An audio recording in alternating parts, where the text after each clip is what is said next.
already? Now, let's look at each of these together. So the first one, we have that in a different stationary process, the trend component is deterministic and can be explicitly modeled and removed. So could this be correct or wrong? Very balanced. Okay, so first of all, what is a different stationary process? What characterized as different stationary? What process required differencing to become stationary? One with a stochastic trend. Okay, so it is in a trend stationary process that the trend component is deterministic and therefore can be explicitly modeled and removed. In a different stationary process, the trend component is stochastic. Okay, it cannot be explicitly modeled, which is why we need differencing to remove the stochastic trend. Okay, so this is a false statement. So remember, sort of recall from the last two lectures, we've done two different quiz questions. One is that for a trend stationary process, it can achieve stationarity by differencing. Okay, so a process with deterministic trend only, we can sort of stabilize it through differencing, although this is not the optimal approach. Okay, and we would prefer to directly subtract a deterministic function of the trend to remove the deterministic trend. Whereas a process with stochastic trend, it can only be stabilized via differencing. Simply subtracting a deterministic trend component from it will not restore stationarity. Okay, think about the random walk with drift. Simply dropping the drift, we can remove the deterministic trend, but there's still the random walk component there, which can only be stabilized via differencing. Okay, so this statement here is wrong. It would have been correct if it says in a trend stationary process. Okay, the next one, which is related to what we talked about last Friday.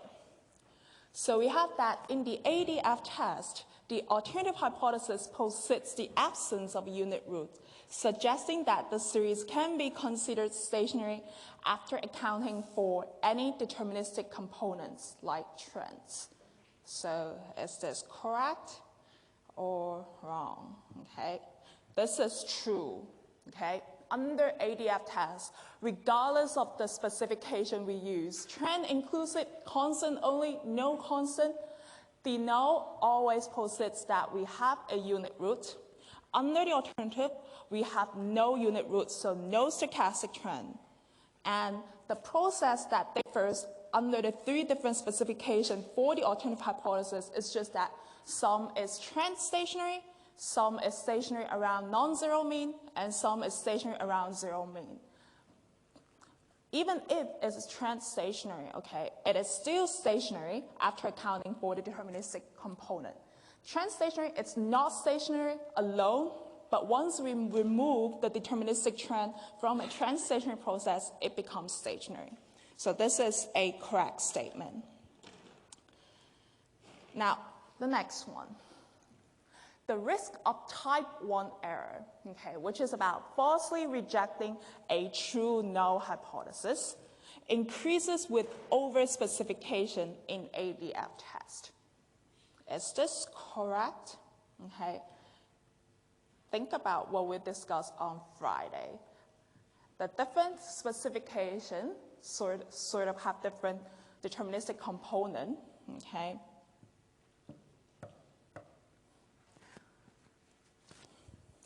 Okay, so unfortunately, this time the majority loses, okay?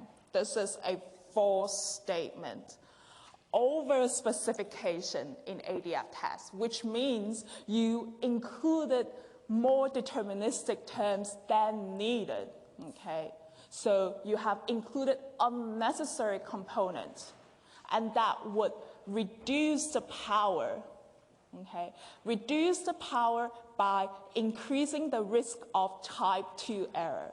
You're less likely to reject a false null. Okay? It's not the risk of a type 1 error. The type 1 error, or the risk of the type 1 error, is determined by the significance level or the critical value you use. Okay? As long as you have used the correct critical value associated with the chosen test, the risk of type 1 error is fixed, okay? Which means, if you look at this table here, okay, if you have chosen to use a trend-inclusive test, as long as you have correctly used the minus 3.43 as your critical value, your risk of type 1 error is fixed at 5%, okay? Or if you use minus 3.13, your risk of type 1 error is fixed at 10% because the probability of committing a type 1 error is given by the significance level, okay?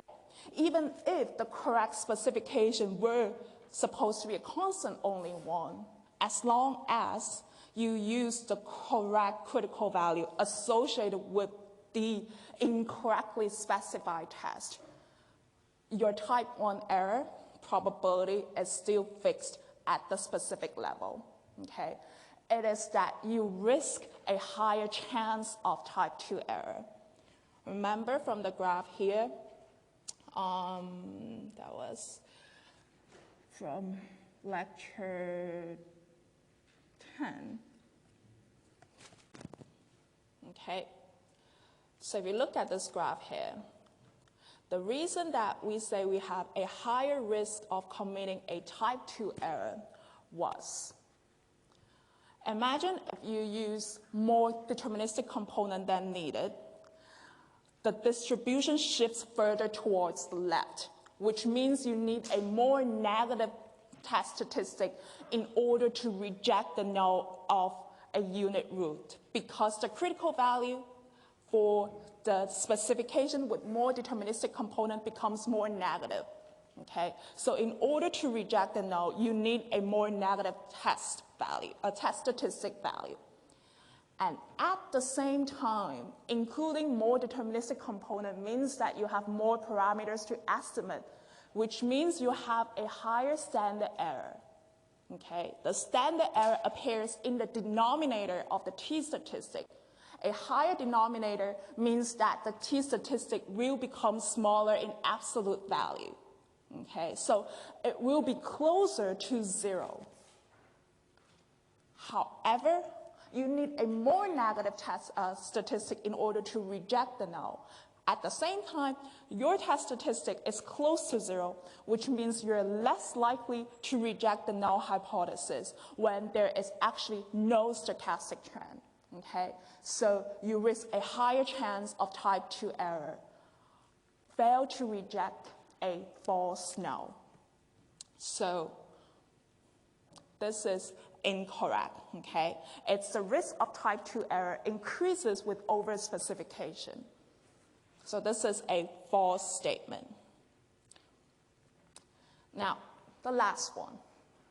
The number of unit roots in an ARP model with white noise shock matches the level of differencing needed for stationarity with a maximum of P. Okay, so basically it says the number of unit roots in the ARP model is the same as that the order of differencing you need to make this process stationary. If you need to difference an ARP twice to become stationary, then it means it has 2 unit roots. And this number of unit roots has to be capped at the order of the process P. Okay, can this be false? This is a true statement, okay? The number of unit roots, which is the number of stochastic trend, is same as the order of integration, where the order of integration is the number of times needed to difference the time series to make it stationary, okay? So this is correct. And we discussed 2 facts for the ARP model back in lecture 9. Okay, remember that given the white noise assumption on the shock term, an ARP can have at most P unit root. So if we modeled YT as an AR2 process can have at most 2 unit roots. Okay, it's at most. It's not stating that it must have 2. Okay, it can have 2, it can have 1, it can have 0. It depends on the property of the underlying data you have at hand. So how do we know when an AR2 have 2 roots, have 1 root, or have 0 root? So recall that, okay? That was from this lecture, and also we tested in the quiz on Friday. If the first difference follows an ARP minus 1, then the original series, okay, the one in the level, is an ARP with at least a unit root. Okay? So as long as we can write an AR2YT, its first difference as an AR1, it must imply the Y has a unit root. Okay? Whether it has more than 1 or whether it's exactly 1, that depends on the property of the first difference. So if we look at the middle screen, what we have is an AR2 here. So we know that if alpha 1 plus alpha 2 is 1, which is the sum of the autoregressive coefficients being 1, we know that this is not stationary. So YT is not stationary. And it must have at least 1 unit root. And this implies its first difference will follow an AR1, okay, where the gammas are related to the alphas. Now the question is, do we have only 1 or we have more than 1? This depends on the gamma 1. Okay? If gamma 1 is less than 1 in absolute value, we know that for an AR1 process, as long as the autoregressive coefficient is less than 1 in absolute value, it's stationary. Okay, so delta YT is stationary. Okay, which means YT has exactly 1 unit root. And this also implies YT is integrated of order 1, so it's an I1 process. And we also have the first difference and I0 process because it's stationary. It does not require differencing to achieve stationarity. So this is under gamma 1 being less than 1 in absolute value. Now, suppose gamma 1 is equal to 1. Then we know that delta YT is not stationary, okay? And that the delta YT has at least 1 unit root.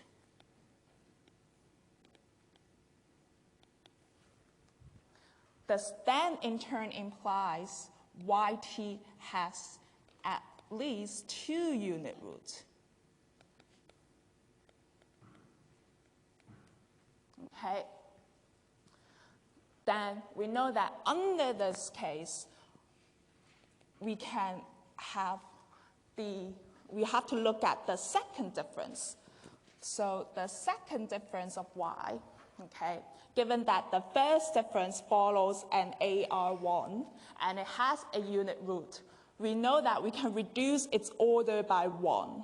Okay, so the second difference follows an AR0 process, which is essentially that it's equal to some constant, let's say,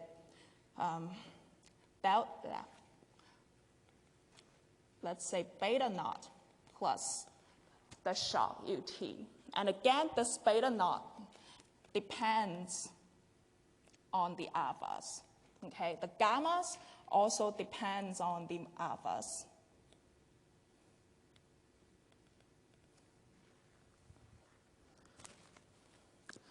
Now, whether YT has exactly 2 unit root or it has more than 2 unit root then depends on the property of the second difference. But can the second difference has a unit root? Of course not, okay? UT, the white noise shock, by construction is stationary, okay? So the UT is the white noise, which is stationary, okay? And this must imply the second difference is stationary. And therefore, this implies delta YT has exactly 1 unit root. And this in turn suggests the original series, the YT has exactly 2 unit roots. Okay? So this also implies we have YT and I2 process, its first difference and I1, and its second difference I0. Okay?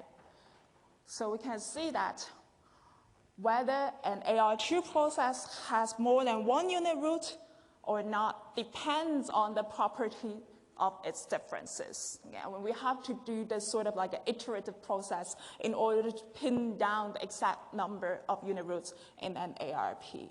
Okay? And this is capped at the order of the AR model for the level. So AR2 has at most 2, AR5 has at most 5 unit root, AR10 has at most 10 unit root. Okay? So this is a correct statement. So coming back to where we left last week. So we sort of talk about the general to specific procedure to determine the most accurate specification of ADF test to use to avoid including unnecessary terms, but also to avoid exclusion of necessary terms. And you're asked to go through this example yourself after class, okay? So I'm gonna start with the slides today, how we can extend the the ADF test to an ARP model. So remember what we just discussed? The number of unit root is bounded above by the order of the AR process.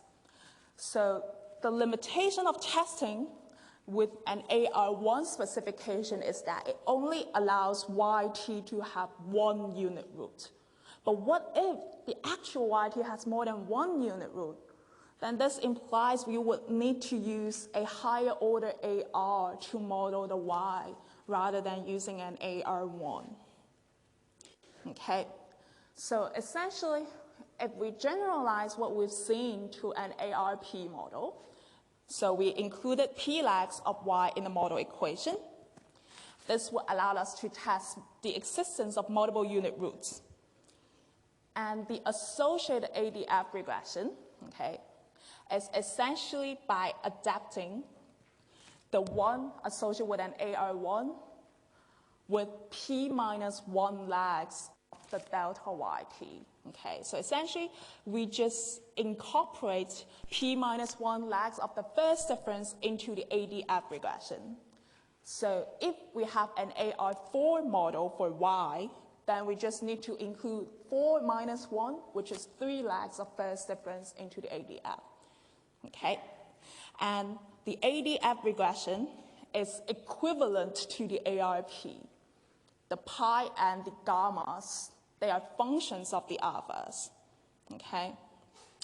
So for the proof of the mathematical equivalence, you have to read the lecture notes, or it's actually illustrated in homework 4, okay? Question 3. Try to attempt that yourself, and you will see the equivalence between the ADF regression and the original AR model. And the key here is to note that the pi, okay? In the AR1 case, the pi is alpha 1 minus 1. Okay, so alpha 1 equal to 1 is the same as pi equal to 0. We have an analogy in the ARP case. Okay, the pi is equal to the sum of the autoregressive coefficients. So alpha 1 plus alpha 2 all the way to alpha p minus 1. And recall that the stationarity condition or the non-stationarity condition for an ARP is that the sum of the autoregressive coefficient being 1. So this is the same as testing, again, pi is 0. And in fact, here we can see why we should use an ADF regression rather than directly testing on the AR model. Okay, so imagine, just look at the AR2. If we were to test the presence of a unit root, this is the same as testing the null hypothesis, alpha 1 plus alpha 2 equal to 1. Okay. And given that there's only one restriction being tested, this can be done via a t-test. Then the t-statistic associated with this null hypothesis is essentially alpha 1 hat plus alpha 2 hat, okay, minus 1, which is the hypothesized value. And this is divided by the standard error of alpha hat 1 plus alpha hat 2. We can see that clearly this t-statistic is more complicated to compute because the denominator, which is the standard error of the sum of estimated alphas, would depend not only on their individual variances, but also their covariances. Okay? And imagine if instead we are testing for AR4, AR5, then you essentially need a matrix in order to pin down the standard error of alpha hat 1 plus alpha hat 2 all the way to plus alpha hat 5. This is not convenient, okay? Which is why we need to transform it to an ADF regression, regardless of ARP or AR1. Okay, the t-statistic is always just pi hat divided by the standard error pi hat. Okay, so this is why we prefer to use the ADF regression in the ADF test to test the null of a unit root. And the order of the AR model is the same as what we've seen earlier. Okay, it's basically the optimal lag order selection. And this can be done using information criteria, the AIC or BIC, or the stepwise testing for the optimal lag. And this should be chosen before you carry out the ADF test. Okay? So how can we determine the order of integration? So if we reject the null, or if we fail to reject the null that pi is 0, that suggests YT has a unit root. Okay? But remember what we discussed just now, it doesn't automatically imply that delta YT is stationary, or that it doesn't automatically imply that YT has exactly one unit root. The number of the unit root in Y depends on the properties of the delta YT. So, given that this is, and so suppose pi is 0, okay, let's for now consider Y following an AR2, okay? So the delta YT will behave like an ARP minus 1 model as we've seen under the condition that pi is 0, okay? And this delta YT might have a unit root if this gamma 1 is equal to 1, okay? Or similarly, in a higher order AR model, for the first difference, it's the sum of the autoregressive coefficients being 1.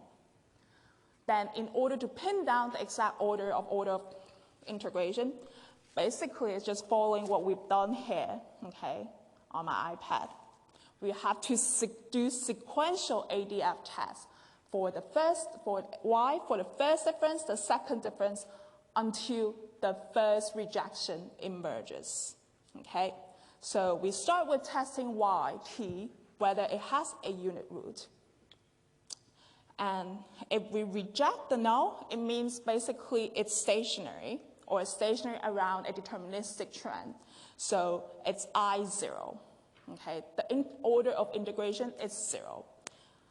If we fail to reject, we carry on to test for the first difference. Okay? So we should stop either at the first rejection or when we reaches the highest order. Okay? For an ARP, we have to stop at P, because with a white noise process, the P difference must be stationary. And there is some cautious, like sort of keynotes that you have to keep in mind. Okay? For the level, you have to use the general to specific approach to determine the exact model specification you use. However, for differences, we typically wouldn't use the trend inclusive test, okay, unless this is specifically warranted by the underlying time series. So for the starting for the first difference, we will only consider constant only or no constant test, okay? And either if in the level we decided to use a constant only, then we will continue to use constant only for the first difference, or we would test whether it's necessary to drop the constant. But if in the level we decided to use a no constant test, then you should just use no constant test for differences. Okay, so you either maintain the previous step's deterministic term, or you simplify based on the data.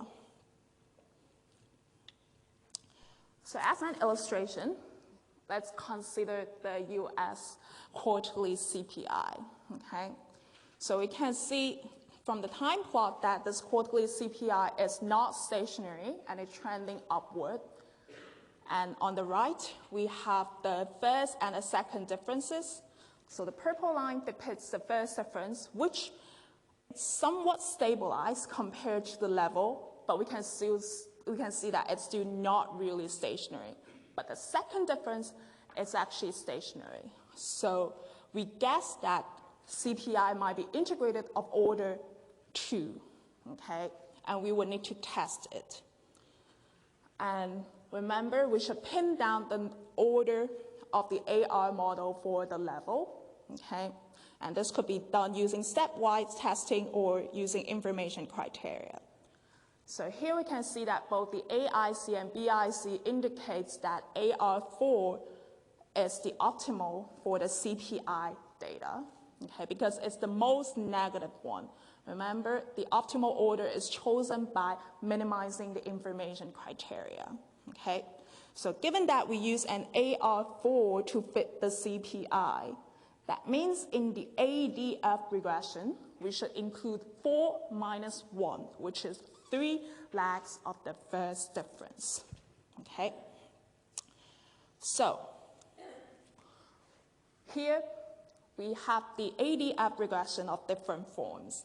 So the M is given by the first row of the table. So this M, we're either testing the level Y, or we're testing for the first difference, delta YT, or we're testing for the second difference, delta square YT. Okay, and we have different specification of the test, either constant with trends or trend inclusive, constant only, or no constant. And the number of lags of the first difference, okay, the K, is given by the second row. Remember, to test for YT, we include 3 lags of the first difference. This means to test for the delta YT, we include 2 lags of the second difference. To test for the second difference, we include 1 lag of the third difference in the ADF, okay? So, from the table, we can see that for the level, the Y, the most preferred test is no constant, okay? Because we would fail to reject the null for the trend inclusive, and also the F statistic is smaller than the critical value. And similarly, we again fail to reject the null of pi being 0 or the joint hypothesis test for constant only, leading us to the no constant test following the general to specific approach, And here, okay, the t-statistic, okay, which is 1.902, this is positive, which must be greater than any negative critical values. So we would fail to reject the null, given that this is a lower tail test, okay, suggesting that there is a unit root in level. And since we decided to use a no constant test for level, we should continue to use a no constant test for first difference. If we look at the test statistic, which is minus 1.704, still it's greater than the critical value at 5%, suggesting that we should still fail to reject the null, okay? If instead you have used a constant-only test, you'll see that you have mixed outcomes, okay? So for the test of a unit root, we have the t-statistic being minus 2.901. This is more negative than the critical value at 5%, but it's greater than the critical value at 1%. So we will reject the null at 5, but we will fail to reject the null at 1%. Now, however, if you look at the joint hypothesis test, the F statistic is 4.210, which is smaller than the critical value at 5 or 1%, suggesting that we would fail to reject the joint hypothesis that pi and alpha naught are both 0, okay? And this further confirms that we should use a no constant test. So the no constant test suggested that the first difference is not stationary, has a unit root. So we need to check for the second difference. And we can see that the second difference, okay, strongly reject the null hypothesis pi being 0 with a test statistic of minus 16.7, okay? So the second difference is stationary, which means that the CPI is integrated of order 2. The first difference is integrated of order 1. The second difference is integrated of order 0, okay? So this is how you can pin down the order of integration using sequential test. So this was to wrap up on last Friday. So today, we're going to talk about spurious regression. So there are some challenges associated with unit roots. So first of all, we will get bias estimated coefficients. So the OLS is always consistent regardless of the presence of unit roots, but in the presence of unit roots, the OLS is biased downwards. And this is why typically when you run the OLS, you see that alpha hat 1 in an AR1 model is less than 1. This is because there is a downward bias. And this would negatively impact forecast accuracy, okay? And this also implies non-standard inference because under unit root, we don't have the traditional central limit theorem, okay? And that means the test statistic does not follow the standard distribution. The t-statistic under the presence of a unit root does not follow a standard normal, okay? The F statistic doesn't follow the standard F distribution. We have to use the ADF critical values. And there's potential for spurious regression, okay, which is what we're going to talk about today. Now, before we look at that, so whenever we have I1 series, okay, that means there's a unit root. We would prefer to model its first difference, okay, because the first difference is stationary, and by modeling a stationary time series, we avoid the challenges associated with modeling unit roots, and at the same time, we implicitly recognizes that YT, the original level, has a unit root, and this reduces the estimation biases. However, when the original Y is stationary, you should just model it directly. Don't difference it, okay? Over-differencing would have mistakenly introduced a unit root into the process. So the bottom line is that you should always perform a statistical test for unit roots in Y to determine the appropriate modeling strategy. So coming back to where we have started at the very beginning of this course, okay? Remember, we're always interested in modeling the relationship between variables.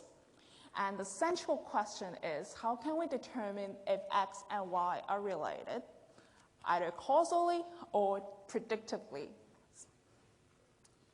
So back in semester 1, we talked about cross-sectional analysis, where we've seen that regression of Y on X can indicate a relationship if that exists.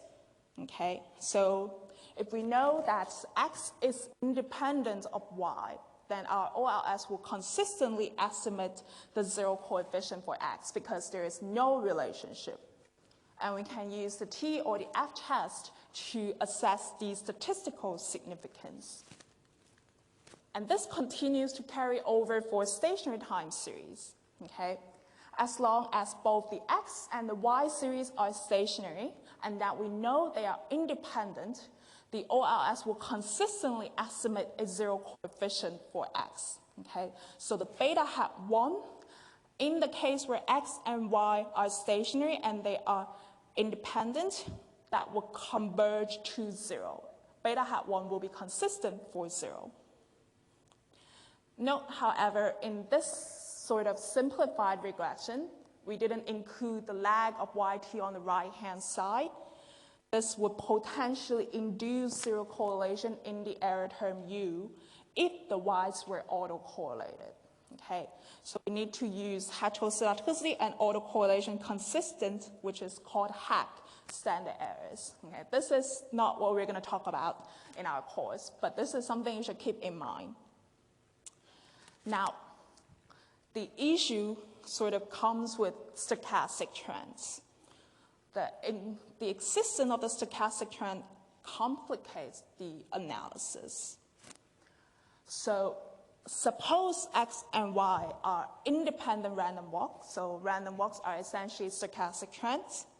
So essentially, they are the accumulation of two independent IID white noise processes. So X is the accumulation of the IID white noise shock V, and Y is the accumulation of the IID white noise shock W.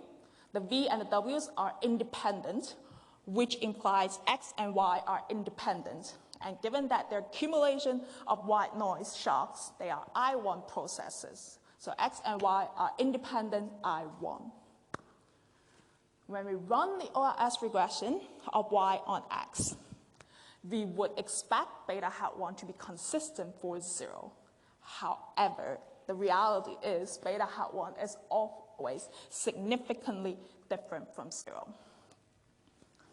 So this is the problem of regression with stochastic trends.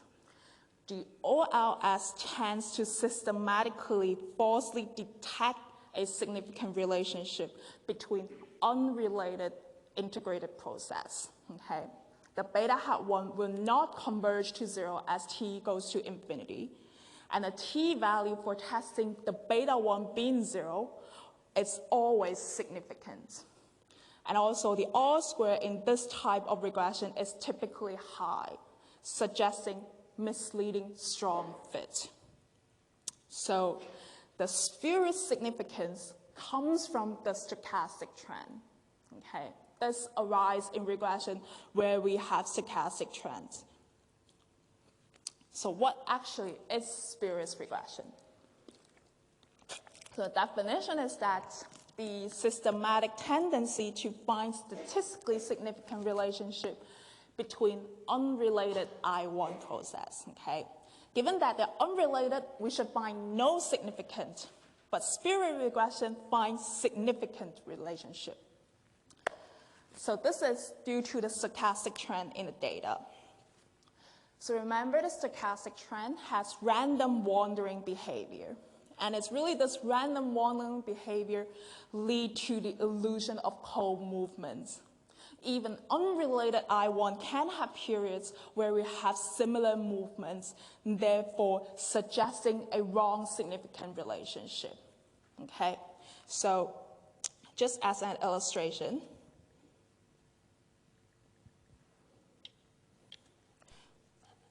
so we know that given we have an I1, let's say, random walk without drift, okay, the random walk might move like this. An unrelated one, okay, it might move like this,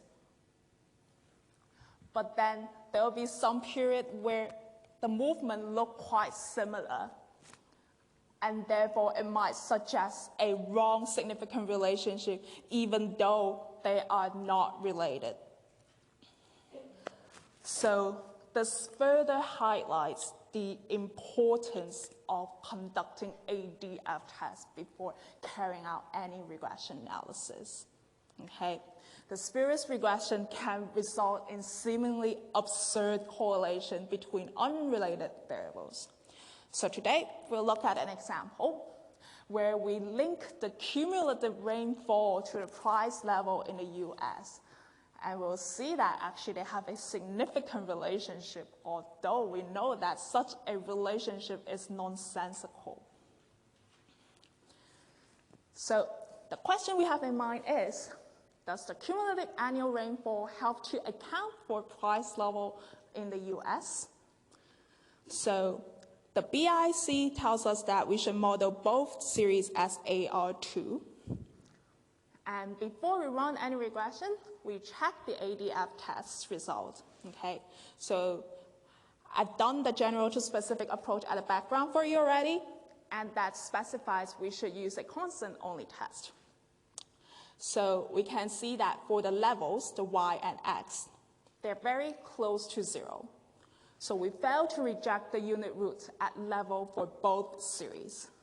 However, for the phase differences, we can see that the test statistics are very negative. Okay? Comparing to the 5% critical value for the constant-only ADF test, that suggests we should reject the null of a unit root for phase difference. So given that we fail to reject at level, but we reject at phase difference, both series are I1.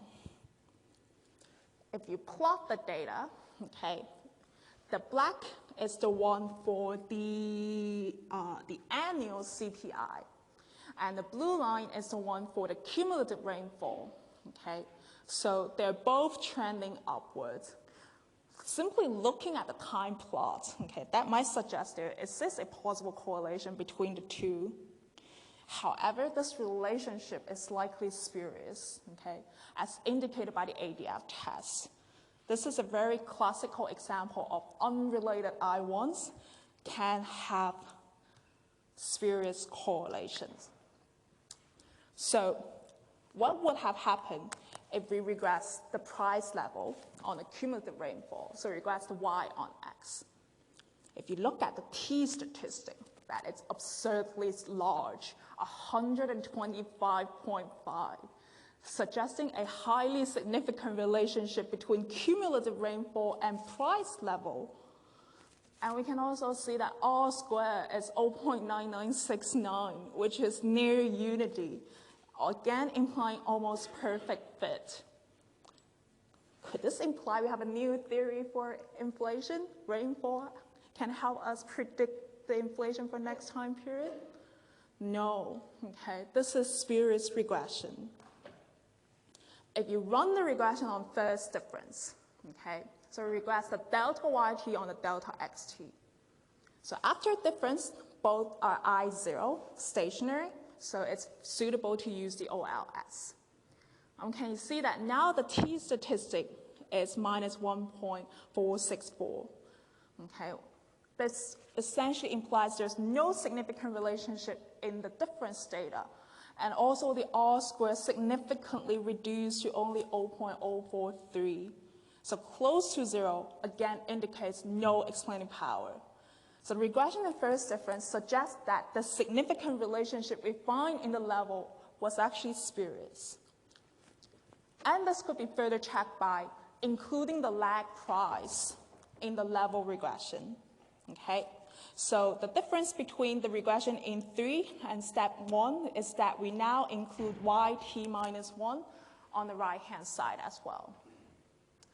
And we can see that now the t statistic is also very small, 1.484, suggesting that including the lag price, okay, shows insignificant relationship between rainfall and the price level.